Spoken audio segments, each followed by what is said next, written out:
హల్లెలూయా. పిల్లారా, ఇప్పుడు మనము పరమగీతము మనం ధ్యానిస్తూ ఉన్నాం. పరమగీతము 7వ అధ్యాయము 2వ వచనం మనం చదువుదాం. ఈ నాభి దేశము మండలాకార కలశము, సమ్మిళిత ద్రాక్షారసము దాని యందు వెలితి పడకుండును గాక. నీ గాత్రము పద్మాలంకృత గోధుమ రాశి. చాలా అయినా మన స్తోత్రం. హల్లెలూయా. పిల్లారా, మనము ఈ మధ్యాహ్న వేళలో పరమగీతము 7వ అధ్యాయములు గత వారం మనము ఆ నాభి దాని గురించి మనం నేర్చుకున్నాం. అది ఏ విధంగా ఒక బిడ్డ తల్లి నుండి ఆ నాభి వేరు చేయబడుతుందో, అలాగే మనము కూడా ఈ లోకం నుండి అలాగా వేరు చేయబడుతున్న చాలా గొప్ప అమూల్యమైనటువంటి వర్తమానము ఆయన మనకి ఇచ్చాడు. ఆయనకే మహిమ కలుగును గాక. హల్లెలూయా, హల్లెలూయా.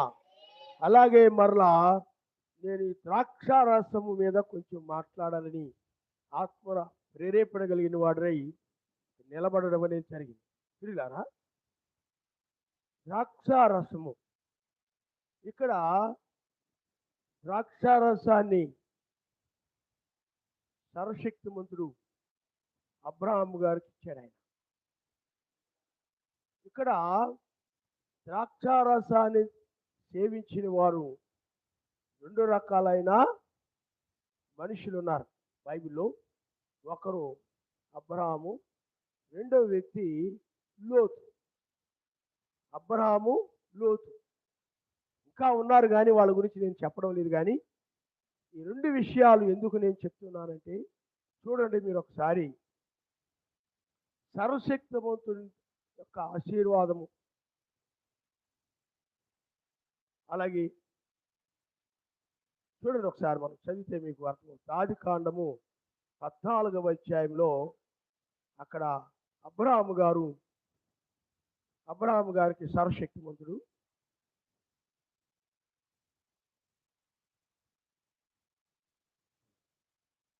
ఆదికాండము 14వ అధ్యాయము 12వ వచనం. మరి అబ్రహాము సహోదరుని కుమారుడైన లోతు సొదమును కాపురముండెను గనుక అతనిని అతని ఆస్తిని పట్టుకొని పోగా, తప్పించుకొని ఒకడు వచ్చి హెబ్రీయుడైన అబ్రహామునకు ఆ సంగతి తెలిపెను. అప్పుడు అతడు ఎష్కోలు సహోదరుడును ఆనేరు సహోదరుడైన మమ్రే అను అమోరీని ఏలోను వనములో కాపురముండెను. వీరు అబ్రహాముతో నిబంధన చేసుకొని వారు. అబ్రహాము తన తమ్ముడు చెరపట్టబడినని విని తన ఇంట పుట్టి అలవర్చబడిన 310 మండుగురిని వెంటబట్టుకొని తాను మట్టుకు ఆ రాజుల్ని తరిమాడు. రాత్రి వేళ అతడును అతని దాసులను వారికి ఎదురుగా మొనలు తీర్చి వారిని కొట్టి దమస్కునకు ఎడమ తట్టున్న ఓబా మట్టుకు తరిమి ఆస్తి యావత్తు తిరిగి తెచ్చి తన తమ్ముడైన లోతును అతని ఆస్తిని స్త్రీలను ప్రజలను తిరిగి తీసుకుని వచ్చెను. అతడు కదొర్లాయేమరును అతనితో కూడానున్న రాజులను ఓడించి తిరిగి వచ్చినప్పుడు సొదమ రాజు అతన్ని ఎదుర్కొనుటకు రాజులోయ అనే షావే లోయ మట్టుకు బయలుదేరి వచ్చెను. మరియు షాలేము రాజైన మెల్కీసెదకు రొట్టెను ద్రాక్షారసమును తీసుకొని వచ్చెను. అతడు సర్వోన్నతులకు సర్వశక్తిమంతునికి యాజకుడు. అప్పుడు అతడు అబ్రహామును ఆశీర్వదించి, ఆకాశమునకును భూమికి సృష్టికర్తయును సర్వోన్నతుడైన సర్వశక్తిమంతుని వలన అబ్రహాము ఆశీర్వదించబడును గాక అనియు, నీ శత్రువులను నీ చేతికి అప్పగించిన సర్వోన్నతులకు సర్వశక్తిమంతుడు స్తుతింపబడును గాక అనియు చెప్పెను. అప్పుడు అతడు అన్నిటిలో ఇతనికి 10వ వంతు ఇచ్చెను. చాలా నామనిస్తాడు. హల్లెలూయా. అబ్రహాము తన తమ్ముడైన లోతు ఆస్తిని శత్రువు పట్టుకొని వెళ్ళినప్పుడు 318 మంది మనుషుల్ని తీసుకుని వెళ్ళి లోతు ఆస్తిని మనుషుల్ని విడిపించుకొని తీసుకొని వస్తూ ఉన్నప్పుడు, ఇలారా తీసుకొని వచ్చినప్పుడు, అప్పుడు సర్వశక్తిమంతుడైన షాలేము రాజు అక్కడ అబ్రాహాముకు ఏమయ్యాడు చెప్పండి? అబ్రాహాముకు ప్రత్యక్షమై అప్పుడు రొట్టెను ద్రాక్షారసమును తీసుకొని వచ్చెను. అతడు అబ్రాహామును ఆశీర్వదించి, ఆకాశమునకు భూమికిని సృష్టికర్త అయిన సర్వోన్నతుడైన సర్వశక్తిమంతుని వలన అబ్రాహాము ఆశీర్వదించబడును గాక అని చెప్పిన ఆయన నామనిస్తాడు. హల్లెలూయా. మెల్కీసెదకు అబ్రాహాము గారికి అంటే షాలేము రాజు అంటే పైన ఉన్న యెరూషలేముకు రాజు. ఆయనే మెస్సయ్య, ఆయనే సర్వశక్తిమంతుడు, ఆయనే మనిషి కుమారుడు. అంటే సర్వశక్తిమంతుడే శరీరము ధరించుకొని, మానవ శరీరం ధరించుకొని అబ్రాహాము దగ్గరికి వచ్చి ద్రాక్షారసమును అలాగే రొట్టెను అబ్రాహాము గారికి ఇచ్చి, అబ్రాహాము గారిని ఆశీర్వదించి, అబ్రాహాము గారికి ఇచ్చినటువంటి దశమ భాగములు అతడు పుచ్చుకుని వాడు. ఆయన నామనిస్తాడు. ఆయన ఎవరు అని అంటే సర్వశక్తిమంతుడు. కాబట్టి ఇక్కడ అబ్రాహాము గారు ద్రాక్షారసము రొట్టె. అయితే ఇక్కడ మీరు గమనించాల్సిన విషయం ఏంటంటే, అబ్రాహాము యొక్క సంతానము మనం చూస్తే అంటే ఇస్సాకు, యాకోబు, యోసేపు వీళ్ళందరూ కూడా ఇజ్రాయేలు. అంటే అబ్రాహాము, ఇస్సాకు, యాకోబు యొక్క సంతానం ఎంతమంది? 12 మంది. వాళ్ళు మొత్తం ఆ 12 గోత్రాలు ఇజ్రాయేలు. ఇదంతా కూడా మనకు తెలుసు. కాబట్టి ఇక్కడ అబ్రాహాము గారిని సర్వశక్తిమంతుడు ఏం చేశాడు చెప్పండి? ద్రాక్షారసమును రొట్టెని ఇచ్చి ఆశీర్వదించాడు. ఆయన నామనిస్తాడు. హల్లెలూయా, హల్లెలూయా. అంటే ఆనాడే అబ్రాహాము గారికి తన మరణాన్ని గురించి సర్వశక్తిమంతుడు ప్రచురపరిచాడు. అంటే అనగా మెస్సయ్య వచ్చి రక్తము కార్చక ముందే, శిలువలో మరణించక ముందే అబ్రాహాము గారికి ఆ ద్రాక్షారసమును రొట్టెను ఇచ్చి ఆయన మరణించబోయే మరణాన్ని గురించి ఆనాడే ఆయన మరణించక ముందే, ఆయన శిలువ వేయబడక ముందే అబ్రాహాము గారికి తన మరణాన్ని గురించి ప్రచురపరిచాడు, తెలియజేశాడు. ఆయన నామమున స్తోత్రం. హల్లెలూయా, హల్లెలూయా. అదే కొత్త నిబంధనలో కనుక మనం చూస్తే, మనము 1 కొరింథీయులకు రాసిన పత్రిక 11వ అధ్యాయంలో ఒకసారి మనం చూద్దాం. 1 కొరింథీయులకు రాసిన పత్రిక 11వ అధ్యాయం. మెస్సీ కూడా అలాగే తన శిష్యులకు ఇచ్చాడు. అంటే ఆ షాలేము రాజు అబ్రాహాము గారికి ఎలాగైతే ఇచ్చాడో, అదే విధంగా షాలేము రాజు అయినటువంటి మెస్సీ కూడా చూడండి పిల్లారా, మీరు 23వ వచనం, నేను మీకు అప్పగించిన దానిని మెస్సీ వల్ల పొంది తిని, ఎలోహిమైనటువంటి యెహోవా తాను అప్పగింపబడిన రాత్రి ఈ యొక్క రొట్టెను ఎత్తుకొని కృతజ్ఞతాస్తుతులు చెల్లించి దాన్ని విరిచి, ఇది మీ కొరకైన నా శరీరము, నన్ను జ్ఞాపకం చేసుకొనుటకై దీని చేడుని చెప్పెను. ఆ ప్రకారమే భోజనమైన పిమ్మట ఆయన పాత్రను ఎత్తుకొని, ఈ పాత్ర నా రక్తం వలన క్రొత్త నిబంధన, మీరు దీనిలోనిది త్రాగునప్పుడల్లా నన్ను జ్ఞాపకం చేసుకొనుటకై దీని చేడుని చెప్పెను. మీరు ఈ రొట్టెను తిని ఈ పాత్రలోని త్రాగునప్పుడల్లా మెస్సయ్య వచ్చు వరకు ఆయన మరణమును ఆయన మరణాన్ని ప్రచురించుచుందురు. ఆయన నామమున స్తోత్రం. హల్లెలూయా. ఆయన అప్పగింపబడిన రాత్రి ఏం చేశాడు చెప్పండి? రొట్టెనెత్తుకొని కృతజ్ఞతాస్తుతులు చెల్లించి, అలాగే అలాగే ఆ యొక్క పాత్రను ఎత్తి, ఇది నా రక్తం అని చెప్పి, ఆ రొట్టెము నా శరీరము, ద్రాక్షారసమేమో నా రక్తము అని చెప్పి ఆయన ఆ ప్రభురాత్రి భోజనాన్ని ఆయన మెస్సయ్య ఇచ్చాడు. ఆయన నామమున స్తోత్రం. హల్లెలూయా. వీళ్ళకి ఇవ్వకముందే అబ్రాహాము గారికి ఆయన ఎప్పుడో ఇచ్చాడు. అబ్రాహాము గారికి ఎప్పుడు ఆయన ఇచ్చాడు. అయితే ఆ ద్రాక్షారసం అనగా ఏమిటో, రొట్టె అనగా ఏమిటో, ద్రాక్షారసం అనగా ఆయన శరీరం అని, రొట్టె అనగా అదే అదే క్రొత్త నిబంధనని, అదే ఆ యొక్క ద్రాక్షారసం అనగా అది రక్తం అని ఇక్కడ చెప్పబడడం మనం చూస్తాం. అంటే దీన్ని బట్టి అబ్రహాము గారికి ఆనాడే ఆయన ఏ విధంగా మరణిస్తాడు, ఏ విధంగా రక్తమును చిందిస్తాడు, దాని అంతటిని కూడా అబ్రహాము గారికి ఆయన తెలియజేశాడు. ఆయన నామమునిస్తాడు.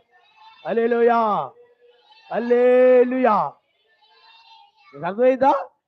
అబ్రహాము గారికి ఈయన ఈ విధంగా తన యొక్క ప్రాణాన్ని అర్పిస్తాడు, రక్తాన్ని చిందిస్తాడు, లేకపోతే మరణిస్తాడు అనేది అబ్రహాము గారికి ఆనాడే తెలుసు.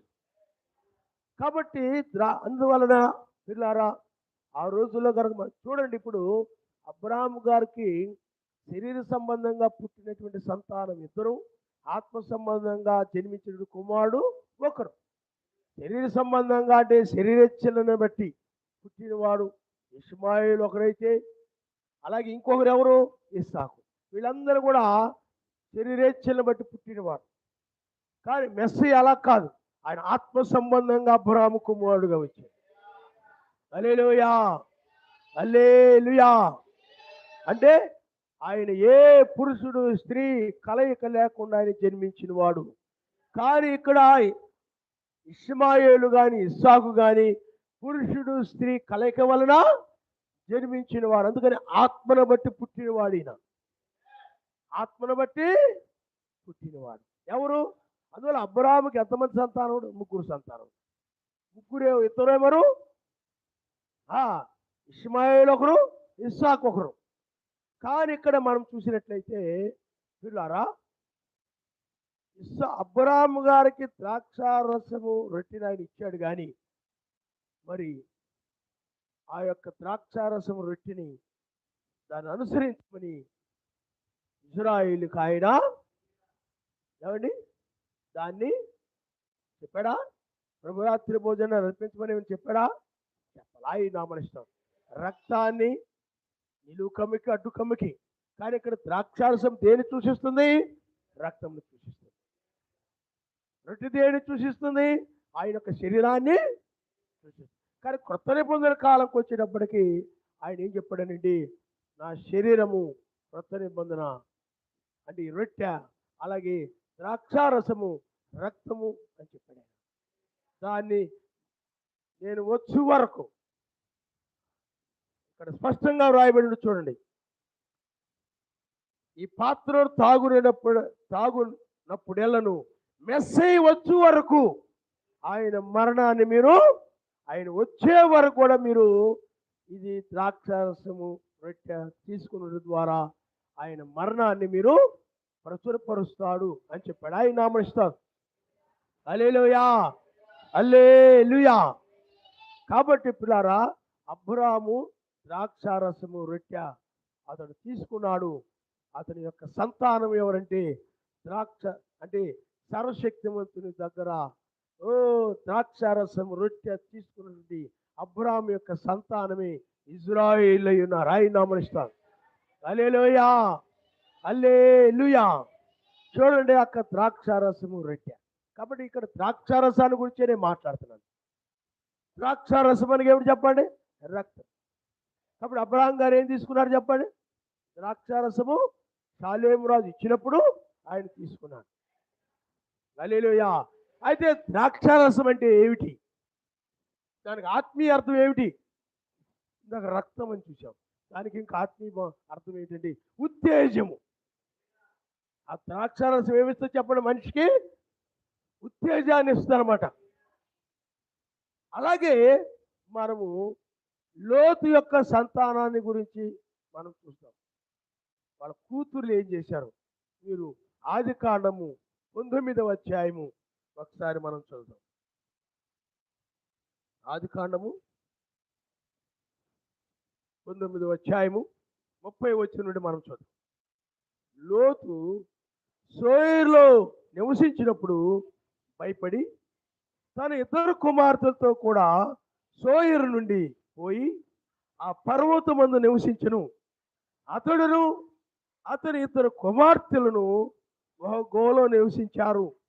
అట్లుండగా అక్క తన చెల్లితో, మన తండ్రి ముసలివాడు, సర్వలోక మర్యాద చొప్పున మనతో పోవుటకు లోకములో ఏ పురుషుడు లేడు. మన తండ్రికి ద్రాక్షారసం త్రాగించి అతనితో శయనించి మన తండ్రి వల్ల సంతానము కలుగు చేసుకుందాము రమ్మని చెప్పెను. ఆ రాత్రి వారు తమ తండ్రికి ద్రాక్షారసము తాగించిన తరువాత అతని పెద్ద కుమార్తె లోపలికి వెళ్ళి తన తండ్రితో శయనించెను. కానీ ఆమె ఎప్పుడు శయనించెనో ఎప్పుడు లేచిపోయినో అతనికి తెలియదు. మర్నాడు అక్క తన చెల్లెలను చూచి, నిన్న రాత్రి నా తండ్రితో నేను శయనించి తిని ఈ రాత్రి అతనికి ద్రాక్షారసము తాగించిన తరువాత నీవు లోపలికి వెళ్ళి అతనితో శయనించుము. అలాగున మన తండ్రి వల్ల సంతానము కలుగు చేసుకుందామని చెప్పెను. ఆ రాత్రి వారు తమ తండ్రికి ద్రాక్షారసం తాగించారు. అప్పుడు చిన్నది లేచి అతనితో శయనించెను. ఆమె ఎప్పుడు శయనించినో ఎప్పుడు లేచిపోయినో అతనికి తెలియలేదు. అలాగున లోతు యొక్క ఇద్దరు కుమార్తెలు తమ తండ్రి వల్ల గర్భవతులైరి. వారిలో పెద్దది కుమారుని కని వానికి మోయాబు అని పేరు పెట్టెను. అతడు నేటి వరకు మోయాబీయులకు మూల పురుషుడిగా ఎంచబడును. చిన్నది కూడా కుమారుని కని వానికి బెన్నమి అని పేరు పెట్టెను. అతడు నేటి వరకు అమ్మోనీయులకు మూల పురుషుడుగా ఉన్నాడు. కాబట్టి ఇక్కడ చూడండి, అక్కడ అబ్రాహాము గారికి సర్వశక్తివంతుడు ద్రాక్షారసాన్ని ఇచ్చాడు. అప్పుడు మనం చూసినట్లయితే ఆశీర్వదించాడు. ఆశీర్వాదం వల్లనే ఇస్సాకు ఇచ్చాడు, ఇజ్రాయిల్ ఇచ్చారు. ఇవన్నీ మనం చూస్తున్నాం. అంటే సర్వశక్తివంతుని యొక్క ఆశీర్వాదం వల్ల జన్మించిన వారు ఇజ్రాయిల్. నీకు ఒక సంతానాన్ని ఇస్తాను అని చెప్పి సర్వశక్తివంతుడు ఆ ద్రాక్షారసం రొట్టెను ద్రాక్షారసాన్ని ఇచ్చి ఆశీర్వదించాడని ఉంది అక్కడ. ఆ ఆశీర్వదించినప్పుడు అబ్రాహాము గారికి అప్పుడు ఇస్సాకు పుట్టాడు. ఏమండి, ఆ తర్వాత ఇస్సాకు నుండి అనేక మంది జనులు వచ్చారు. ఇష్మాయేలేమో అది ఆగర్ వలన, కానీ ఇస్సాకేమో శారా వలన. కాబట్టి ఆ విధంగా సంతానం వచ్చారు. కాబట్టి సర్వశక్తి యొక్క ఆశీర్వాదం వల్ల వచ్చిన సంతానం. అంటే ద్రాక్షారసం రొట్టెనిచ్చి ఆయన ఏం చేశాడు చెప్పండి? ఆశీర్వదించాడు. ఆశీర్వదించబడినటువంటి జనాంగం ఇజ్రాయిల్ అంటే. హల్లెలూయా, హల్లెలూయా. మరి లోతు దగ్గరకు వచ్చి లోతు కూడా వధువుకు ఛాయిగా ఉన్నాడు. ఎంతవరకు అంటే సొదొమ గొమొర్ర నుండి బయటకు వచ్చే వరకే. సొదొమ గొమొర్రలో ఉండి సొదొమ గొమొర్ర నుండి తప్పించుకునే వరకు మాత్రమే లోతుకు ఛాయ లోతు వధువుకి ఛాయిగా ఉన్నాడు తప్ప మిగతా విషయాల్లో వధువుకి ఛాయిగా అతడు ఉండడు. అబ్రాహాము గారు అన్ని విషయాల్లో వధువుకి ఛాయిగా ఉంటాడు. మీకు అర్థమైందా? కొంతమంది కొన్ని విషయాల్లో వధువుకి ఛాయిగా ఉంటే కొన్ని విషయాల్లో ఉండరు. కొన్ని విషయాల్లో ఛాయిగా ఉంటే నీడగా ఉంటే కొన్ని విషయాల్లో ఉండరు. ఇప్పుడు నీడ ఉందంటే నిజమైంది ఏదో ఉన్నట్లు లెక్క. ఇప్పుడు లైట్ ఎక్కడ పడుతుంది అనుకోండి, ఇక్కడ వెలుతురు దీని మీద పడి నీడ అక్కడ పడుతుంది అనుకోండి. ఇప్పుడు స్తంభం ఉంది, నీడ అక్కడ పడింది అంటే నిజమైనది ఒకటి ఉంటేనే కదా నీడ పడింది. దాని నీడ స్తంభం నీడ. అర్థమైందా మీకు? అలాగే నిజమైనది అంటే క్రొత్త నిబంధన. ఛాయ నేడేమిటి చెప్పండి? పాత నిబంధన. ఛాయ అంటే ఏంటి? నేడేమిటి చెప్పండి? అందుకనే పాత నిబంధనంతో ఛాయల్లో నీడల్లో చూపించాడు. నిజ రూపం విస్తరించిన తర్వాత నెరవేర్చబడుతూ వచ్చాయి. హల్లెలూయా, హల్లెలూయా. కాబట్టి పిల్లారా, ఇక్కడ ఈ సంతానం ఎలా వచ్చారంటే లోతు యొక్క సంతానము ఆశీర్వాదం వల్ల వచ్చిన వారు కాదు. ఆశీర్వాదం వల్ల వచ్చిన వారు కాదు. ఈ లోకంలో ఏ పురుషుడు లేనందువల్ల వాళ్ళు కూడా ఆ తండ్రితో పాపము చేసి చెడుతనం చేసి ఆ విధంగా ఒక సంతానాన్ని ఆ పిల్లలు, ఎందుకంటే లోతు ఏమైపోయాడు చెప్పండి? భార్య ఏమో ఉప్పు స్తంభం అయిపోయింది. మరి లోతు ఇద్దరు కుమార్తెలు, మరి వాళ్ళు సొదొమ గొమొర్ర నుండి రక్షించబడ్డారు. మరి అక్కడ ఎవరూ లేరు, పురుషులు లేరు. కాబట్టి అప్పుడు ఏం చేశాడు చెప్పండి? తండ్రితో పాపం చేశాడు. పాపం చేసినందువల్ల వాళ్ళకి ఎవరు పుట్టారు? మోయాబీలు, ఏమండి అమ్మోనీయులు అనేటువంటి వాళ్ళు పుట్టారు. ఆ సంతానం అలా వచ్చారు.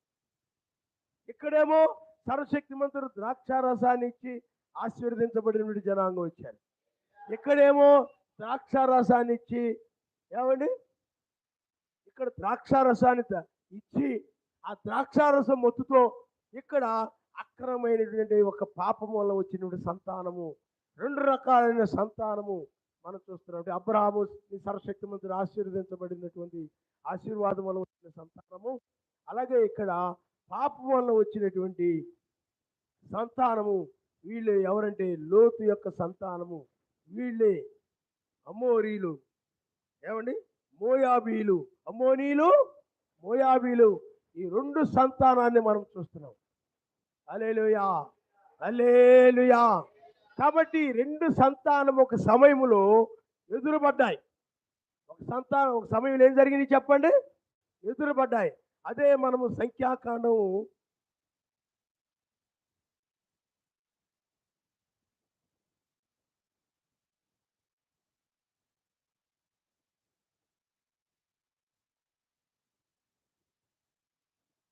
సంఖ్యాకాండము 22వ అధ్యాయం మొదటి నుండి ఒకసారి వేచారు.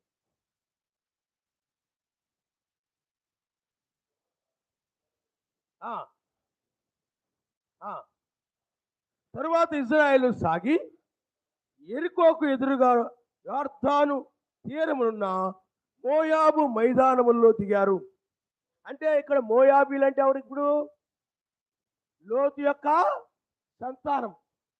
వీళ్ళు ఎవరు? ఇజ్రాయిల్ ఎవరు? అబ్రాహాము వలన ఆశీర్వదించబడిన జనాంగం అన్నమాట.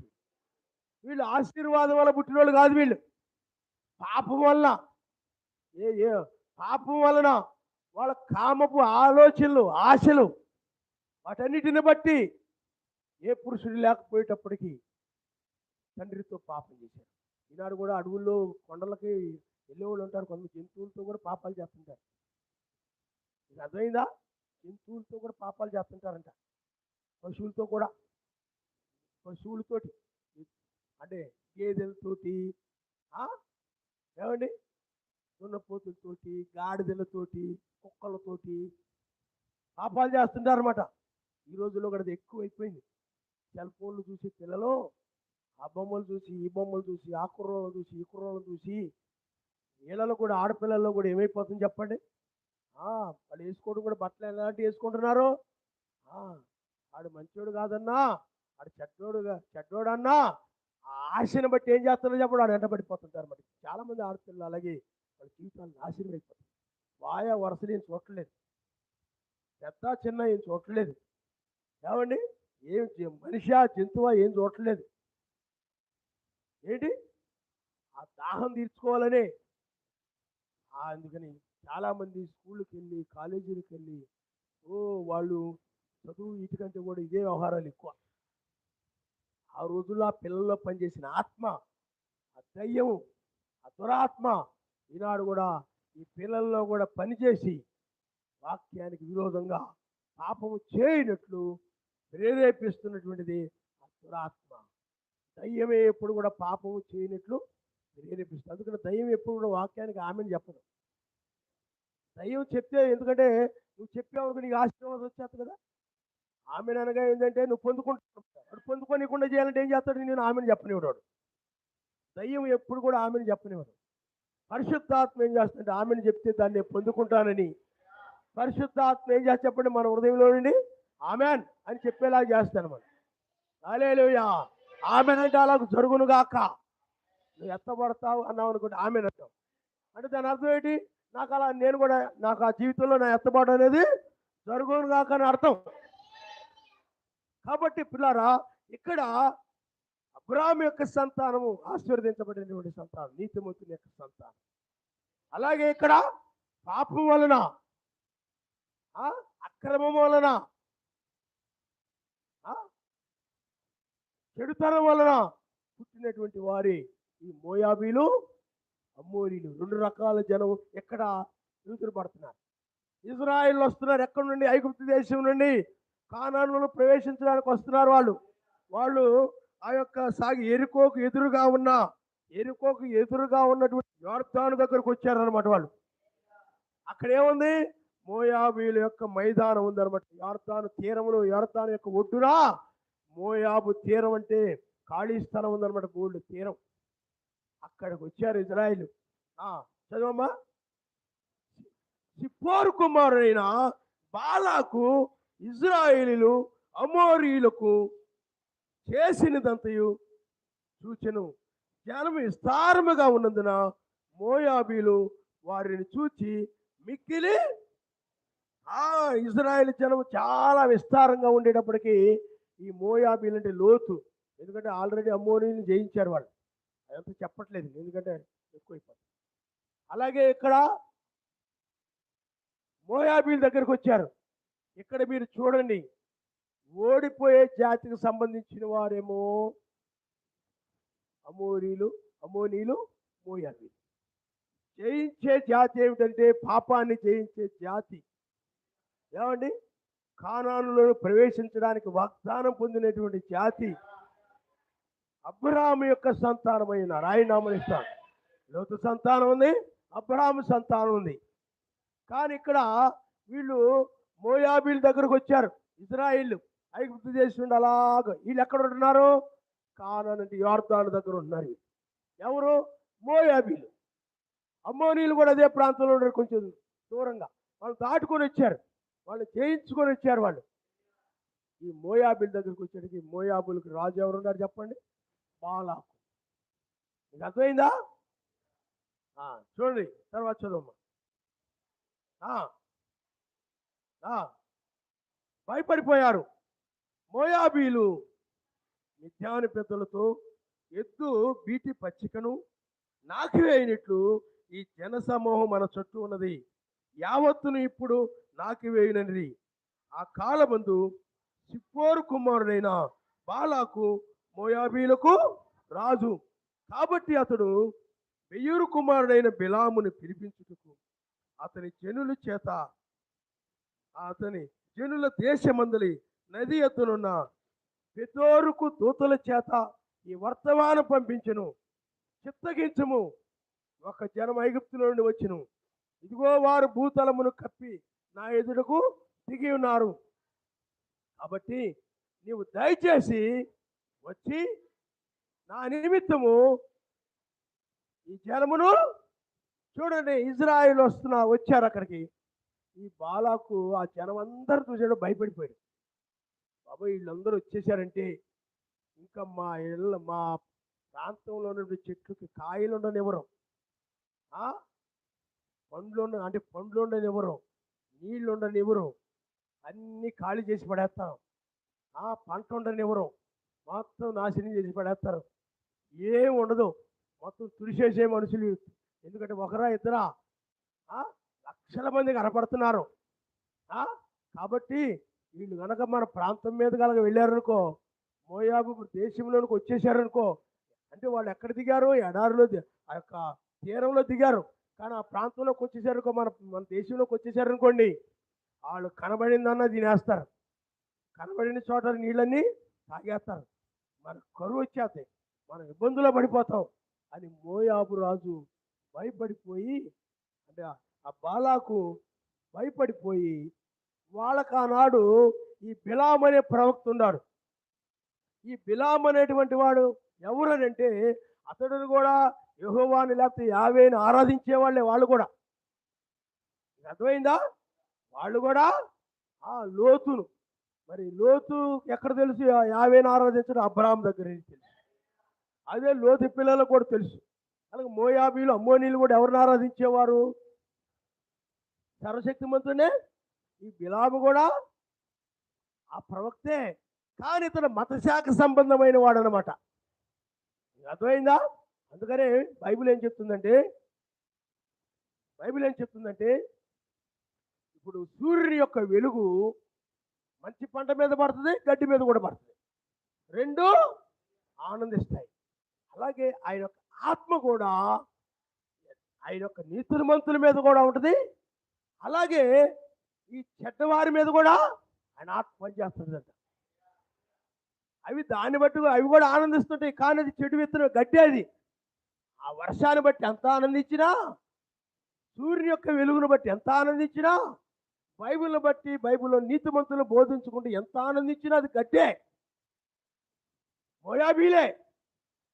కానీ ఇజ్రాయిల్ అంటే వాళ్ళు నిజమైన గోధుమ పంట. వాళ్ళు పిల్లారా ఆ సూర్యుని యొక్క వెలుగును బట్టి, ఆ వర్షమును బట్టి, వాళ్ళు దేని బట్టి ఆనందించేవారు చెప్పండి? ఆ రెండింటిని బట్టి వాళ్ళు ఆనందించేవారు. కానీ ఇది గట్టి కాదు, ఇది నిజమైనది. హల్లెలూయా. ఈనాడు కూడా మనం పరిశుద్ధాత్మ చేత నడిపించబడుతూ పరిశుద్ధాత్మ కలిగిన జనులుగా అన్నమాట. మీకు అర్థమైందా? ఆయన యొక్క జనులుగా. కానీ ఆ మోయాబీలు వాళ్ళు మనం చూసినట్లయితే, ఆ బిలాము అతడు పరిశుద్ధాత్మ కలిగిన వాడుగా ఉన్నప్పటికీ కూడా, కానీ అతడు నిజమైన బీజం, అంటే అబ్రాహాముకు సంబంధించిన వాడు కాదు, అబ్రాహాము యొక్క సంతానముకు సంబంధించిన వాడు కాదు. ఈనాడు కూడా మనం ఉన్న అపోస్తుల బోధకు సంబంధించి మనం ఉన్నాం. వాళ్ళు కూడా పరిశుద్ధాత్మకులకు ఏదో చెప్పొచ్చు మత్స్య సంఘాల్లో, కానీ వాళ్ళు అపోస్తులకు సంబంధించిన వారు కారు వాళ్ళు. అందుకనే పిల్లారా, వాళ్ళు ఆ విధమైన అభిషేక్తులు అనమాట. వాళ్ళు మనము కలిగిన అభిషేకం వేరు, వాళ్ళు కలిగిన అభిషేకం. అందుకనే బిలాము కొన్ని చెప్పినవి మనం చూస్తే వేకు నక్షత్రాన్ని గురించి చెప్పాడు, చాలా చక్కగా చెప్పాడు. హల్లెలూయా, హల్లెలూయా. సంఖ్యాకాండంలో మనం దాన్ని చూస్తుంటాం మనం. కాబట్టి ఆ బిలాముని పిలిపిస్తున్నారు. ఎందుకనంటే ఇజ్రాయేల్ని ఆ దేశంలోని దాటి కానాన్లోనికి ప్రవేశించకుండా చేయడానికి. చదవండి మీరు ఒకసారి 7వ వచనం నుండి. కాబట్టి మోయాబు పెద్దలను, మిద్యాను పెద్దలను సోదెసొమ్మును చేతబట్టుకుని బిలామునొద్దకు వచ్చి బాలాకు మాటలను అతనితో చెప్పగా, అతడు వారితో, ఈ రాత్రి ఎక్కడే ఉండుడి, యావే నాకు సెలవిచ్చిన మాటలను నేను తిరిగి వచ్చి మీతో చెప్పింది నన్ను. అప్పుడు మోయాబు, చూడండి అక్కడ యెహోవా అంటున్నాడు. అక్కడ ఎవరు అంటున్నారు? బిలామే. ఎవరి దగ్గర కనిపెడతానంటున్నాడు చెప్పండి? యెహోవా నాకు సెలవిచ్చిన మాటలు నేను తిరిగి వచ్చి మీతో చెప్పేదనని. అప్పుడు మోయాబు అధికారులు బిలామునొద్ద బస చేసినను. సర్వశక్తిమంతుని దగ్గరే అతడు కూడా కనిపెట్టేది. చదవండి అమ్మ. సర్వశక్తిమంతుడు బిలామునొద్దకు వచ్చి, నీ యొద్దనున్న ఈ మనుషులు ఎవరిని అడుగుగా, బిలాము సర్వశక్తిమంతుడితో ఇట్లను, సిప్పోరు కుమారుడైన బాలాకును మోయాబు రాజు చిత్తగించుము. ఒక జనము ఐగుప్తు నుండి బయలుదేరి వచ్చును, వారు భూతలమును కప్పుచున్నారు. నీవు ఇప్పుడే వచ్చి నా నిమిత్తము వారిని శపించుము. నేను వారితో యుద్ధము చేసి వారిని తోలివేయుదునేమో అని వీరి చేత నాకు వర్తమానం పంపెను. అందుకు సర్వశక్తిమంతుడు, నీవు వారితో వెళ్ళకూడదు, ఆ ప్రజలను శపింపకూడదు, వారు ఆశీర్వదించబడిన వారిని బిలాముతో చెప్పాడు. ఎవడు చెప్పాడు? సర్వశక్తిమంతుడు చెప్పాడు. మరి బిలాముతో సాతాను మాట్లాడినప్పుడు సాతాను మరి బిలాముతో అలా చెప్తాడా? శపించమనే చెప్తాడు. బాలాకులో ఎవరున్నాడు? దయ్యం ఉంది. దయ్యం అండి ఆ బిలాము దగ్గరకు వచ్చి ఇజ్రాయేలు శపించినట్లు బిలాముని ఈ బాలాకు ప్రేరేపిస్తున్నాడు. కానీ ఇతడు యావేతో నేను కనిపెట్టినప్పుడు సర్వశక్తి మీద యావే ఏం చెప్తున్నాడండి? నువ్వు వాళ్ళని శపించకూడదు సుమా, వాళ్ళు ఆశీర్వదించబడిన వారు. హల్లెలూయా. బైబిల్ ఏం చెప్తుంది? ఒకరు ఆయన ఆశీర్వదించినప్పుడు ఎవరు ఆయన శపించలేరు. ఒకవేళ ఆయన శపించినట్లయితే ఎవరు ఆ వ్యక్తులను ఆశీర్వదించలేరు. కాబట్టి వారిని నువ్వు ఏం చేయకూడదు? శపించకూడదు. చూడండి, ఇక్కడ 2 రకాలైన జనులు పడ్డారు. ఒకరేమో మోయాబీలు. ఏమండి? ద్రాక్షారసం తాగి మొత్తు వలన ద్రాక్షారసం మొత్తు కలుగుతా అంటే మామూలు ద్రాక్షారసం మొత్తం కలగదు. నిలవబెడతారు దాన్ని. నిలవబెడితే దాన్ని మొత్తుగా మారిపోతాయి. అది ఈ ద్రాక్షారసం వేరు, ఆ ద్రాక్షారసం వేరు. అది మొత్తుగా ఉన్నప్పుడు ఏం చేశారు చెప్పండి? పాపం చేశారు. అందువల్ల ఈ లోకంలో చాలా మంది తాగినప్పుడు ఏం చేస్తారు చెప్పండి? మొత్తుగా ఉంటారు. ఆ మొత్తులో పుట్టిన వాళ్ళు ఆ ద్రాక్షారసం, ఆ మొత్తు. కానీ ఆశీర్వదించబడినటువంటి ఈ జనాంగము ద్రాక్షారసం యావే వలన. హల్లెలూయా. అందుకని ఆశీర్వదించబడిన వారు వీళ్ళు ఆశీర్వదించబడిన వారు కాదు. కానీ యావేనే వీళ్ళు ఆరాధిస్తూ ఉంటారు. సత్యాసంగాలు ఆయన ఆరాధించడం లేదా? మనం ఆయన ఆరాధించడం లేదా? హల్లెలూయా, హల్లెలూయా. అయితే అప్పుడు కాబట్టి బిలాము ఉదయమున లేచి బాలాకు అధికారులతో, మీరు మీ స్వదేశమునకు వెళ్ళి మీతో కూడా వచ్చుటకు యావే నాకు సెలవీనని చెప్పుచున్నాడు అనగా, మోయాబు అధికారులు లేచి బాలాకునొద్దకు వెళ్ళి, బిలాము మాతో కూడా రానొల్లడాయనని. అయినను బాలాకు వారికంటే బహు ఘనత వహించిన మరి ఎక్కువ మందిని అధికారుల్ని మరలా ఆ చిన్నోళ్ళ మాట అయితే ఆయన వింటలేదు. బిలాము ఇంకా కొంచెం బాగా పదవులు ఉన్నోడు, బాగా డబ్బు ఉన్నోళ్ళు, ఆన్లైన్లో కనుక కొంచెం నోటి మాట కలిగిన వాళ్ళు కనుక పంపిస్తే, లేకపోతే కొంచెం వాక్చాతుర్యం కలిగిన వాళ్ళు కనుక పంపిస్తే వాళ్ళు ఆ విధంగా అయినా బిలాము మాట్లాడేమోనని మళ్ళీ ఏం చేస్తాడు చెప్పండి? వదలకుండా ఇంకా కొంచెం ఉన్నతమైన వారిని, గొప్పవారిని బిలాము దగ్గరికి, ఈ గొప్పవాళ్ళ మాట అయితే తోసేయకుండా ఉంటాడు అని చెప్పి, ఎందుకంటే బిలాము మత్స్యాకు సంబంధమైనడు కాబట్టి చదవండి. అతనితో నా ఎద్దుకు వచ్చుటకు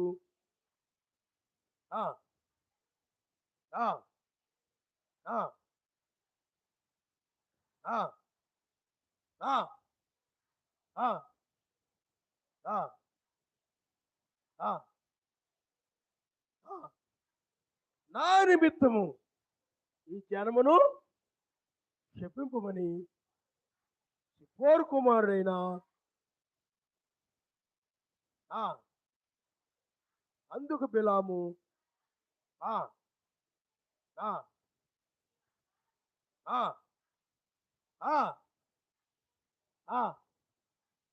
గొప్ప పని అయినను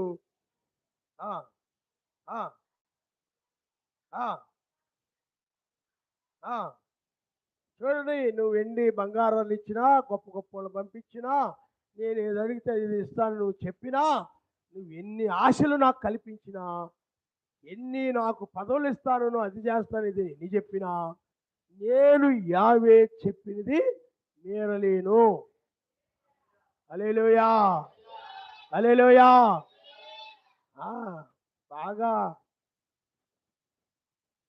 సర్వశక్తివంతుడైన భయభక్తులు కలిగిన వ్యక్తిలాగే కనపడుతున్నాడు ఇక్కడ. ఏమండి? చదవండి. కాబట్టి ఆ, ఈ రాత్రి ఆ, ఆ, ఆ, ఆ, ఆ, ఆ, ఆ, ఆ రాత్రి సర్వశక్తిమంతుడు విలామునొద్దకు వచ్చి, ఆ మనుషులు నిన్ను పిలవచ్చిన నువ్వు లేచి వారితో కూడా వెళ్ళుము. అయితే నేను నీతో చెప్పిన మాట చొప్పునే నువ్వు చేయవలని అతన్ని మరి రెండోసారి వెళ్ళి అడిగితే మనసు మారిద్దేమో. చాలా మంది ఏం చేస్తారు చెప్పండి, ముందు వెళ్ళి అడిగితే కాదు కాదు కాదు కుదరదు కుదరదు అంటారు. మళ్ళీ రెండోసారి వెళ్ళి అడిగితే ఏమంటారు, ఇన్నిసార్లు అడుగుతున్నారు కదా పోనీలే. అలా అనుకున్నాడు ఈడు ఇలాము. అనుకొని మళ్ళీ వెళ్ళి మళ్ళీ అడుగుతున్నాడు.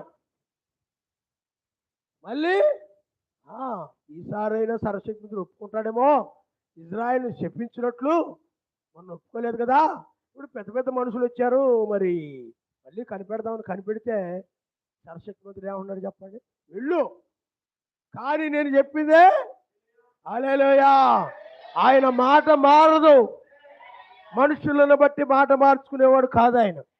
ఆయన వాక్యము నిన్న నేడు నిరంతరము ఏకరీతిగా ఉన్నది. మొదట చెప్పింది ఆరంభంలో ఏమి చెప్పాడు, ముగింపులో కూడా అదే చెప్పాడు ఆయన. ఆరంభంలో ఏమి చేశాడు, ముగింపులో కూడా దాన్నే చేశాడు ఆయన. ఆయన నిన్న నేడు నిరంతరము ఏకరీతిగా ఉండేవాడు. హల్లెలూయా. వాళ్ళ ఒత్తిడిని బట్టి వీళ్ళని ఒత్తిడిని బట్టి పాపము చేసే వ్యక్తి కాదు. ఈ సర్వశక్తిమంతుడు వాళ్ళ ఒత్తిడిని బట్టి వీళ్ళ ఒత్తిడిని బట్టి తన మాటను మార్చుకునేవాడు కాదు. ఆయన ఆశీర్వదించాడు కనుక ఇంకా తన నిర్ణయాన్ని ఆయన మార్చుకునేవాడు. అందుకని ద్రాక్షారసం ఇచ్చి ఆయన ఆశీర్వదించాడు. వీళ్ళేమో ద్రాక్షారసం పుచ్చుకొని ఇచ్చి ఈ లోతు కుమార్తెలు పాపం చేశారు. వాళ్ళకి ఎంత తేడా ఉందో చూడండి, వాళ్ళకి ఎంత తేడా ఉందో చూడండి. వీళ్ళ జీవితం సరైంది కాదు, వీళ్ళ బతుకు సరైంది కాదు. మోయాబీలు అమ్మోని, మరి అబ్రాహాము యొక్క జీవితము హల్లెలూయా, హల్లెలూయా. తర్వాత చూడండి, ఉదయాన్నే బిలాము లేచి అతను గాడిద కంతగట్టి మోయాబు అధికారులతో కూడా వెళ్ళను. అతడు వెళుచుండగా సర్వశక్తివంతుని కోపం రవ్వులు కొనిను. యావే దూత అతనికి విరోధి అయి త్రావులో నిలిచెను.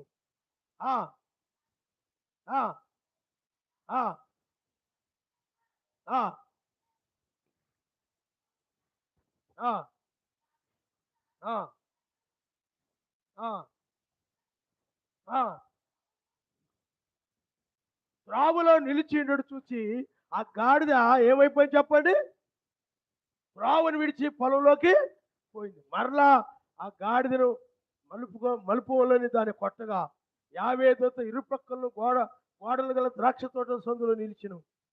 గాడిద యావే దూతను చూసి గోడ మీద పడి బిలాము కాలును గోడకు అదిమిన గనుక అతడు దాన్ని మరలా కొట్టెను. యావే దూత ముందు వెళ్ళొచ్చు కుడికైన ఎడమకైన తిరుగుటకు దారి లేని ఇరుకు చోట నిలువుగా గాడిద యావే దూతను చూసి బిలాముతో కూడా క్రింద కూలబడిన గనుక బిలాము కోపం మండి తన చేతి కర్రతో గాడిదను కొట్టిను.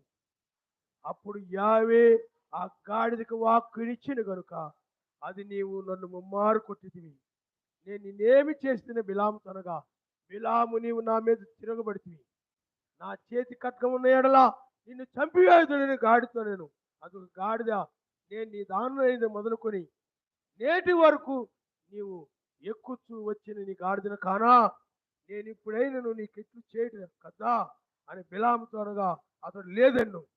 అంతలో యావే బిలాము కనులు తెరిచిన గనుక చూసిన ఖడ్గము చేత పట్టుకుని త్రావులో నిలిచిన యావే దూతను అతడు చూచి తన తల వంచి సాష్టాంగ నమస్కారము చేయగా, యావే దూత ఈ ముమ్మారు నీ గాడిద నీవేళ కొట్టింది, ఇదిగో నా ఎదుట నీ నడత విపరీతమైంది కనుక నేను నీకు విరోధులై. చూడండి, సర్వశక్తి మంత్రి ఏం చేశాడు చెప్పండి. ఇతడు విరోధంగా వెళ్తున్నాడు. అప్పుడు సర్వశక్తి మంత్రి దూత అతడు వెళ్ళే మార్గమును గాడిద మీద వెళ్తున్నాడు బిలాము. సర్వశక్తి మంత్రిని దూత ఖడ్గము తీసుకొని త్రావును నిలిచినప్పుడు గాడిద ఏం చేసిందని ఆ దూతను చూసి ఏమైపోయింది, అటు ఇటు సమయంలో కాలు కూడా ఆ గోడకి ఆ గాడిదకి మధ్యపడి కాలు కూడా నలిగిపోయింది. అతను పడ్డాడు కూడా. ఎవరికి ఏం చేశాడు చెప్పండి. అప్పుడు మానవ స్వరము ఆయన ఆ గాడిద ఇచ్చినప్పుడు గాడిద అతనితో మాట్లాడు. హల్లెలూయా. ఆయనకు అసాధ్యమైంది ఏమైనా ఉందా? బండలో నీరు రప్పించగలడు. గాడిదలను ఆయన మానవ స్వరంతో మాట్లాడించగలడు. సైన్స్ దీన్ని ఒప్పుకూడదా? ఒప్పుకోదు. చూడండి, సర్వశక్తిమంతుడు ఒక ఆశీర్వదించాడనంటే ఒక వ్యక్తిని, ఒక జనాంగమును ఆయన ఆశీర్వదించాడనంటే ఎంత కాపాడుతాడో మీరు చూడండి. హల్లెలూయా. ఎంత భద్రత తీసుకుంటాడో నువ్వు ఆలోచన చేయాలి. అందుకనే ఆయన పిల్లలు ఎప్పుడు కూడా ఆయన భద్రత తీసుకుంటాడు. మోయాబీలు సర్వశక్తిమంతుని యొక్క పిల్లలకి శక్తి విరోధులుగా ఉన్నారు. కానీ సర్వశక్తిమంతుడు ఏం చేస్తున్నాడు చెప్పండి. గాడిద యొక్క నోరు తెరిచి మానవ స్వరముతో బిలాముతో. కాబట్టి పిల్లారా, గమనించండి, ఇక్కడ ద్రాక్షారసం ఇద్దరు తాగారు. అబ్రాహాము తాగాడు, లోతు తాగాడు. కానీ ద్రాక్షారసము అబ్రాహాం గారికి ఎవరు ఇచ్చారు? సర్వశక్తి. లోతుకి ఎవరు ఇచ్చారు? అతను కుమార్తె. అర్థమైందా? ఇప్పుడు అబ్రాహాముకు సంతానము ఆశీర్వదించారు. అమోరీలు మోయాబీలు యావేను ఆరాధించే వాళ్ళే. ఆశీర్వదించబడిన జనాంగం కనబడుతున్నారు, కానీ ఆశీర్వదించబడిన వారు కారు. వాళ్ళ పాపం వల్ల పుట్టిన వాళ్ళు. ఈ అబ్రాహాము శారా నీతిగా జన్మించిన వాళ్ళు, పాపం వల్ల అక్రమంగా జన్మించిన వాళ్ళు. అందువల్ల ఇక్కడ సర్వశక్తిమంతుడు అక్రమమైన జనాంగము నుండి నీతి కలిగిన జనాంగమును ఆయన కాపాడుకుంటున్నాడు. ఆయన నామస్తారు. హల్లెలూయా. ఇజ్రాయెల్కి ఈ విషయం ఏమైనా తెలుసా? తెలియదు. కానీ ఇక్కడ ఏం చేస్తున్నాడు చెప్పండి. సర్వశక్తిమంతుడు మోయాబు దేశంలో బిలాము వీళ్ళందరూ కూడా వాళ్ళ మీదకి వెళ్ళనివ్వకుండా ఆయన కాపాడుతూ ఉన్నాడు, ప్రయత్నం చేస్తూ ఉన్నాడు. కానీ ఇజ్రాయెల్కి ఆ విషయం తెలుసా? తెలియదు. ఇజ్రాయెల్ ఆ ఎడారిలో ఉన్నారు. దాటి వెళదాం అనుకున్నారు, మోయాబు దేశం మీదుగా వెళదాం అనుకుంటున్నారు. కానీ సర్వశక్తిమంతుడు ఏం చేస్తున్నాడండి, వెళ్ళనీయకుండా చేయడానికి అడ్డుకట్ట వేస్తున్న ఆ యొక్క బాలాకు రాజుని ఆయన అదుపులోకి తీసుకుంటున్నాడు. సర్వశక్తిమంతుడు, నువ్వు కూడా ఆయన ఆశీర్వదించబడిన బిడ్డగా ఉంటాయి. అర్థమైందా? ఆయన ఎందుకంటే ఇక్కడ రొట్టె ద్రాక్ష, రొట్టె అనగా వాక్యం, ద్రాక్షారసం అనగా రక్తం అనగా పరిశుద్ధాత్మ. పరిశుద్ధాత్మ వాక్యము కింద నిజమైన వర్తమానం కింద ఉన్నటువంటి వారిని, నిజమైన రొట్టె కింద ఉన్నటువంటి వారిని ఎవరును శపించలేరు, ఎవరును ఏ హాని కూడా చేయలేరు. హల్లెలూయా. ఎందుకంటే నువ్వు నిజమైన ద్రాక్షారసము, రక్తము, అదే ఆత్మ, పరిశుద్ధాత్మ, అదే రొట్టె అనగా వాక్యము, అదే మనం ఇప్పుడు భుజిస్తూ ఉన్నాం. ఆయన నామమున. హల్లెలూయా. దాన్ని భుజించి ఇప్పుడు ఏం చేసింది చెప్పండి. మనము ఆయన నామాన్ని ధరించుకున్నాం, ఆయన ఆత్మను కలిగి ఉన్నాం. మరలా ఇప్పుడు రెండవ రాకడలోకి మనం అడుగు పెట్టాం. ఆయన నామమున. ఇప్పుడు ఆయన మరణాన్ని గురించి మనం ప్రచురపరచట్లేదు, కానీ రాబోయే రాజ్యాన్ని గురించి ప్రచురపరుస్తున్నాం. అందుకే బ్రహ్మాం గారు అంటారు, వేకుచుక్క వచ్చినప్పుడు పగలు గురించి బోధించుని చెప్పాడు. ఆయన నామమున. హల్లెలూయా. పగలు రాబోతుంది. వెయ్యేళ్ల పాలన రాబోతుంది, రాబోయే దాన్ని. హల్లెలూయా, హల్లెలూయా. తర్వాత చూడండి,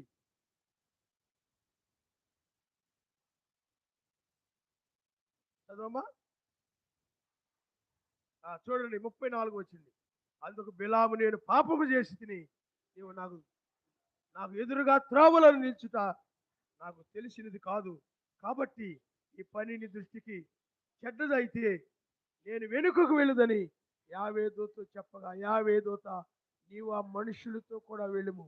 అయితే నేను నీతో చెప్పు మాటయే గాని మరి ఏమీ పలకూడదని బిలాముతో చెప్పాను. నేనేమి చెప్పానో, ఏ ప్రవక్తైనా ఏ వర్తమానికుడైనా ఆయన ఏమి చెప్పాడో అది చెప్తాడు.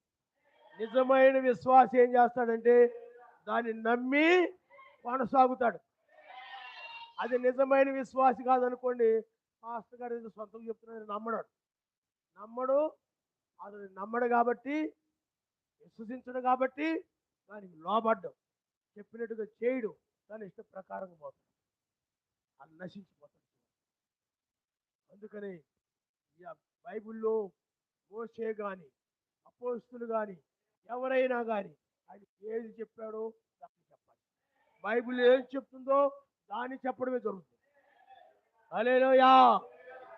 అందుకని వర్తమానం గురించి ఏదైనా బయలుపరిచాడు అనుకోండి, బైబిల్లో ఏం చెప్తుంది, బైబిల్ చూస్తాం. బ్రహ్నాం గారు ఏం చెప్పారు, పాత నిబంధన ఏం చెప్తుంది, ఆ విధంగా చూసుకొని ఆ విధంగా కొనసాగడం జరుగుతుంది. చాలా మంది ఏం చేస్తున్నారు, బ్రహ్నాం గారు వర్తమానాలు చదివి అదే బోధించుకుంటూ తప్పిపోతున్నారు. చాలా మంది బైబిల్తో చూసుకోవట్లేదు, వాళ్ళు వాక్యముతో చూడట్లేదు, అందుకనే తప్పిపోయారు. 1963లో ఆయన అతీతమైన మేఘములు దర్శనమిచ్చాడు. అది ప్రకటన గ్రంథము 10వ అధ్యాయం ఏముందంటే, ఆయన ముఖము సూర్యుని ప్రకాశిస్తూ ఉంది, ఆయన మేఘముతో ఉన్నాడు అన్నది. దాన్ని తీసుకొని ఈ సూర్యుడు రాకడ జరిగిపోయింది అని చెప్పి ఈ బ్రహ్నాం గారి సంఘాల్లో వాళ్ళు గుర్తించేశారు. బైబిల్ దగ్గరకు వచ్చి, వాక్యం దగ్గరకు వచ్చి సరిపోవట్లేదు. ఎందుకంటే ఆయన సూర్యోదయం వస్తాడని ఒక్క లేఖనం కూడా లేదు బైబిల్. ఆయన నమ్మనిస్తాడు. హల్లెలూయా. 3వ రాకడలో వస్తాడు. అందుకనే వాక్యముతో మనం చూస్తున్నాం. ఏదో గుడ్డిగా వర్తమానాలు చదివి వెళ్ళట్లేదు మనం. చాలా మంది ఆ వర్తమానాలు చదివి తప్పిపోతున్నారు, పడిపోతున్నారు. నువ్వు రాకడ ఏవో పెట్టుకుంటున్నారు వాళ్ళు. ఆయన కాలంలో జరిగినటువంటి దాని గురించి చెప్పిన వాటిని కూడా రెండవ రాకడ ముడివేసుకొని రెండో రాకడలో ఉన్న పోతున్నారు గుంపు, మోసపోతారు గుంపు. కానీ మనకు అలా కాదు, ఒక ప్రత్యక్షత. అప్రత్యక్షత బైబిల్లో ఉంది. ఆ బైబిల్లో ఉన్నది బ్రహ్మాం గారి పుస్తకాల్లో. దాన్ని చూసుకొని కొనసాగడం జరుగుతుంది. ఆయన పలికిందే నువ్వు నమ్మితే నమ్ము, లేకపోతే అది. ఎందుకంటే నమ్మనోళ్ళే పాపం చేస్తారు ఎప్పుడు కూడా.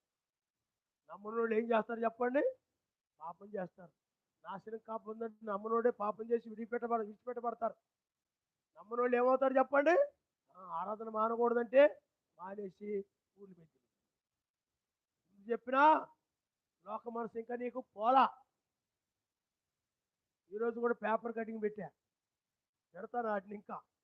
ఎందుకంటే చివరి సమయంలో ఆయన సన్నిధిలో ఎడతాక ఎల్లప్పుడూ కూడా ఎలాగ కూడుకొని ఉంటామో ఇక్కడ కూడా ప్రతి ఆరాధనలోనూ ఉండాలనే అభిప్రాయంతో.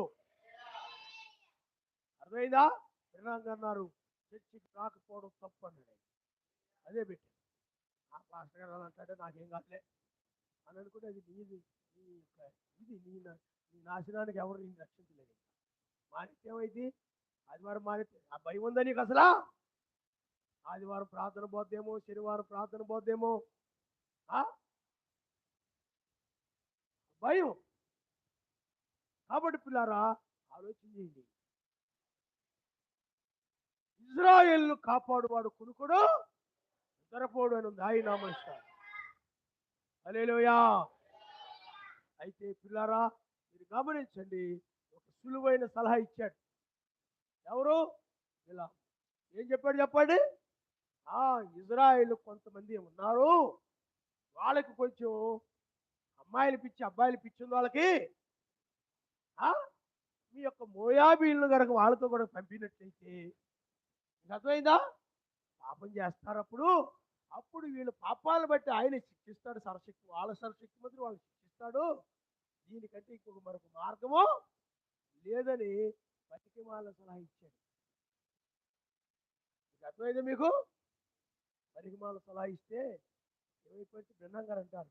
అప్పుడు ఇజ్రాయిల్లో కొన్ని విత్తనాలు మోయాబీల్లో పడిపోయాయి. కాబట్టి పిల్లారా, మీరు ఆలోచన చేయండి. ఆయన ఏర్పాట్లో ఉన్నవారు, ఆయన ఎన్నికలో ఉన్నవారు ఇక్కడ మీరు గమనించాలి. సర్వశక్తిమంతుడు బిలాము బాలాకు నుండి తప్పించాడు సర్వశక్తిమంతుడు. కానీ సాతానుడు మరలా ఈ బిలాములో ఉండి ఏం చేశాడు చెప్పండి? పనికిమాల సలహా ఇచ్చాడు. ఏం చేశాడు చెప్పండి? పనికిమాల సలహా ఇచ్చాడు. ఆ సలహా ఇచ్చేటప్పటికి దాన్ని బట్టి వీళ్ళు ఏం చేయాలి? నిజంగా వీళ్ళు నిలబడాలి. విచారాలు చేయకుండా, పాపాలు చేయకుండా. ఆయన కాపాడడం ఆయన కాపాడాడు. అది వీళ్ళు ఏం చేయాలి? నిలబడాలి వీళ్ళు. ఇది ఎవరి చేతిలో ఉంది? ఎందుకంటే ఆ వాక్య ప్రకారం నడవడమో ఉండడమో ఆయన ఆ జ్ఞానాన్ని ఇచ్చాడు. ఆయన కొంతమంది అంటారు ఏదోళ్ళు ఆ పలవలు భుజించకుండా ఆయన ఆఫ్ చేయించుకోదండి. ఏమి తినొచ్చో ఏమి తినకూడదు వ్యక్తిగతంగా ఆయన స్వేచ్ఛ ఇచ్చాడు. ఆయన నమ్ముతాడు. హల్లెలూయా. ఆపు చేయగలడు. ఇక్కడ కూడా నీతిగా నడుస్తావా, పాపం చేస్తావా? ప్రతి కాలంలో రెండుని ముందు ఉంచుతాడు. నిలబడాలి వీళ్ళు. కానీ వీళ్ళు ఏం చేశారు చెప్పండి? నిలబడండి. కాబట్టి పిల్లలు మీరు ఆలోచన చేయండి.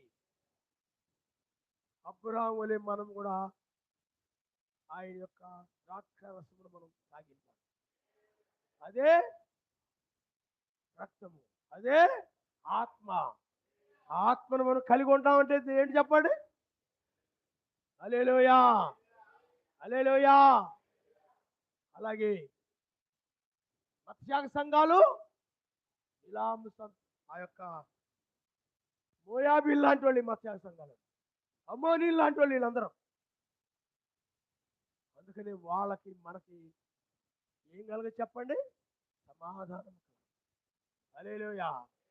మనుషులతో మామూలు ప్రేమగా ఉంటాం. బోధ విషయంలో ఏం కలగదు? వాళ్ళది వేరు, మనది వేరు. యావే వల్ల జరుగుతున్నటువంటి కార్యము. హల్లెలూయా. కాబట్టి ఎందుకు ఈ మాట చెప్తున్నానంటే, ఈ యొక్క పాపం వల్ల జన్మించినటువంటి వారు ఉన్నారు, వాళ్ళు కూడా యావేను ఆరాధించేవారే. అలాగే అబ్రాహాము వల్ల జన్మించిన వారు ఉన్నారు, వారు కూడా యావేను ఆరాధించేవారే. కానీ పాపం వల్ల జన్మించిన జనాంగము ఎప్పుడు కూడా యావే వల్ల ఆశీర్వదించబడిన వారిని వాళ్ళు నాశనం చేయాలని చూస్తారు. కానీ ఆయన ఆశీర్వదించిన వారిని ఆయన కాపాడుకుంటాడు. ఆయన నామమున. హల్లెలూయా. నువ్వు కూడా ఆయన ఆశీర్వాదం కింద ఉన్నట్లయితే ఆయన ఏం చేస్తాడు చెప్పండి? రెండవ రాకడలో కాపాడుకుంటాడు. కాబట్టి పిల్లారా, జ్ఞానకార సంఘాల్లో కొత్త బోధ వచ్చేసింది. కొత్త బోధ ఏంటంటే, మొదటి రాకడలో ఆయన ఎలా సిలువ చేయబడ్డాడు, రెండో రాకడలో కూడా అలాగే అప్పగించబడ్డాడు. మొదటి రాకడలో ఆయన ఎలాగే సిలువ వేసి అప్పగించారు, ఇప్పుడు కూడా అలాగే అప్పగించబడ్డాడంట. అప్పుడు ఎలాగ సిలువ వేశారు, ఇప్పుడు కూడా అలాగే సిలువ వేస్తున్నారంట. అప్పుడు ఎలాగ లేచారు, ఇప్పుడు కూడా లేస్తారు. బైబుల్ అలా చెప్పడం లేదు. ఆయన నమ్మనిస్తారు. హల్లెలూయా. అందుకే వాళ్ళు ఏమంటారంటే, అపోస్తలులు వాళ్ళందరూ అశిష్యుల గుంపు, దుర్బోధనన్నీ పుట్టించేది ఆ గుంపే. ఏమంటున్నారంటే, ఇప్పుడు మేము మెస్సీ కాలంలో ఇచ్చిన ద్రాక్షారసాన్ని, రొట్టెని మేము మొదటి రాకడ సంబంధించిన ఆయన శరీరాన్ని, ఆయన రక్తాన్ని మేము తాగడం లేదు. మేఘంలో వచ్చాడు ఆయన, ఇప్పుడు ఆయన రక్తాన్ని ఆయన శరీరాన్ని తింటున్నా ఉన్నారు ఈ పనికి మళ్ళీ. బైబిల్లో దానికి ఏమైనా ఆధారం ఉందా? అర్థమైందా? మరి రెండవసారి రక్తం కార్చడానికి వచ్చాడా? ఆ రక్తాన్ని అలాగే క్రీస్తామస్ గుంపు కూడా అంతే. బ్రహ్నాం యొక్క శరీరాన్ని, బ్రహ్నాం యొక్క రక్తాన్ని తాగుతున్నారట. రెండో రాకడలో మరి రెండోసారి వచ్చినప్పుడు ఆయన సిలువ వేయబడతాడా, చంపబడతాడా? రెండవసారి వచ్చినప్పుడు ఆయన ఎవరైతే నీతిమంతులుగా ఉన్నారో వారు రక్షించి మిగతావన్నీ ఆయన ఏం చేస్తాడు చెప్పండి? నిర్మూలన చేస్తాడు. ఆయన నామనిస్తాడు. ధృవీకరించబడిన ప్రతి ఒక్కరూ నరకబడుతున్నట్లు లెక్క. నరకబడి అగ్నిలో పడవేయబడుతున్నారు. ఇప్పుడు వాళ్ళు సిలువేయడం కాదు, ఈ వర్తమానాన్ని ధృవీకరించిన వారు, ఈ రెండవ రాకను ధృవీకరించిన వారు నరకబడి అగ్నిలో పడవేయబడుతున్నారని బైబిల్ చెప్తుంది. కావాలంటే మనం మత్తయి సువార్త 24వ అధ్యాయము మనం ఒకసారి మనం బ్రహ్మాంగార్ కాలంలో జరిగినవి చెప్పినవి రెండవ రాకడ ముడేసుకొని పనికిమాల గుంపు. మత్తయి సువార్త 24వ అధ్యాయం 50వ వచనం. ఆ దాసుడు కనిపెట్టని దినముల్లోను వాడు అనుకున్న గడియల్లోను వాని యజమానుడు వచ్చి వాని నరికించి, యజమానుడు ఏం చేస్తాడంట? ఆయన ఏం చెప్పాడంటే వారిని 50 ఆస్తి మీద ఆయన నియమిస్తాడు అన్నది. కిందకు వచ్చేటప్పటికి ఏమంటాడంటే, చదువమ్మా, వాడు నరికి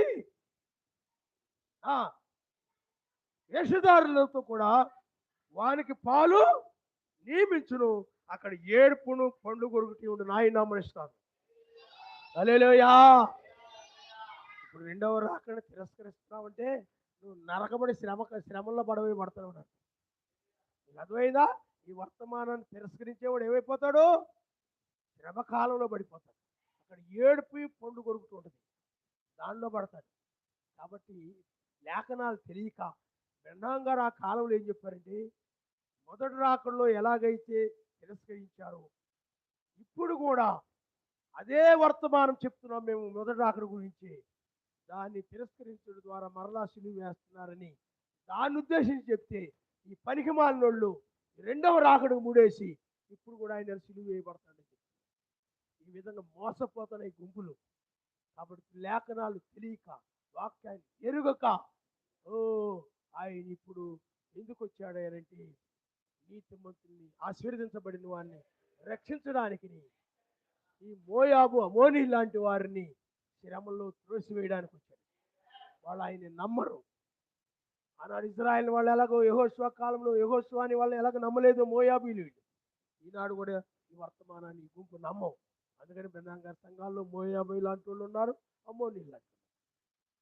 కాబట్టి పిల్లరా, మనం నిజమైనటువంటి ఆత్మ సంబంధమైన వారం, ఇప్పుడు మనం ఆశీర్వదించబడినటువంటి వారం, 1000 ఏళ్ల పాలనలోకి మనం అడుగు పెడుతూ ఉన్నవారు, మనం అబ్రాహాము యొక్క సంతానం. అందుకనే అబ్రాహాము యొక్క సంతానము, పిల్లరా మీరు గమనించండి, మనము వ్యత్యాసం. అబ్రాహాము యొక్క సంతానం ఏంటంటే వాళ్ళు ఒక స్త్రీకి జన్మించారు, మనమైతే ఒక పురుషునికి జన్మించిన వారు. హల్లెలూయా, హల్లెలూయా. చూడండి ఎలాగనంటే ఆయనలో నుండి మనము తీయబడ్డాం, ఎముకలో ఎముక, మాంసంలో మాంసం. మరి ఆదాములో నుండి అవ తీయబడిందా? పురుషుల్లో నుండి ఆమె తీయబడింది. అలాగే మెస్సీలో నుండి మనము తీయబడ్డాం. కానీ ఇజ్రాయిల్ అయినట్లయితే ఇస్సాకు, రెబెకా, యాకోబు, ఏశావు పుట్టారు. ఆ యాకోబు మరలా ఇద్దరు వివాహం చేసుకున్నాడు, రాహేలు, లేయా. మరి ఆ విధంగా సంతానం వచ్చారు వాళ్ళు. అవునా? స్త్రీకి జన్మించిన వారు వాళ్ళు, మనము మెస్సీకి జన్మించిన వారు. ఆయన నామనిస్తారు. హల్లెలూయా. అంటే ఆత్మ సంబంధంగా స్త్రీ అంటే మొదటి జన్మ స్త్రీకి జన్మించావు, మీ అమ్మకు జన్మించావు, మీ తల్లికి జన్మించావు. మొదటి జన్మ ఎవరు పుట్టావు? మీ అమ్మకి, స్త్రీ గర్భంలో నువ్వు వచ్చావు, మొదటి జన్మది. రెండవ జన్మ ఏమిటి? ఇప్పుడు ఆత్మ సంబంధమైంది, మెస్సీ ద్వారా. ఆయనలోని మనం బయటికి తీయబడ్డాం. హల్లెలూయా. అందుకనే ఆశీర్వాదం కంటే ఈ ఆశీర్వాదం గొప్ప. అర్థమైందా? అందుకని వాళ్ళు కూడా మరలా మెస్సీ దగ్గరకు రావాల్సిందే. మెస్సీ మూలంగా మెస్సీలో నుండి వాళ్ళు బయటికి తీయబడవలసిందే. 1,44,000 మెస్సీలో ఉన్నారు. వాళ్ళు మనం ఎత్తబడిన తర్వాత ఆయన నామంలో బాప్తిజం పొంది పరిశుద్ధాత్మను పొందుకొని ఆయనలోని తీయబడిన వారుగా ఉంటారు. ఇప్పుడు మనం గొప్ప సమయంలో మనం ఉన్నాం. హల్లెలూయా, హల్లెలూయా. కాబట్టి ఇప్పుడు మనము ఎక్కడున్నామయ్యా అంటే, కానాను దగ్గర మోయాబీలు, ఇజ్రాయిల్ ఎలాగున్నారు, మనం కూడా అలాగే ఉన్నాం. వారు దాటుకొని వెళ్ళిపోయారు, మనం కూడా ఈ శాపగ్రస్తమైన సంఘాలని, దుర్బోధల్ని, ఆడ మోయాబీళ్ళు దాటుకుని వెళ్ళిపోయారు. ఆ దుర్బోధల్ని, బిలాము లాంటి బోధల్ని వాళ్ళు ఎలా దాటుకొని వెళ్ళిపోయారు ఇజ్రాయిల్ కానాను దేశంలో. మనము కూడా ఇప్పుడు అలాగే వెళ్ళిపోతున్నాం. ఆయన నమ్మని హల్లెలూయా. తల్ల వంచుకోండి, మనం ప్రార్థన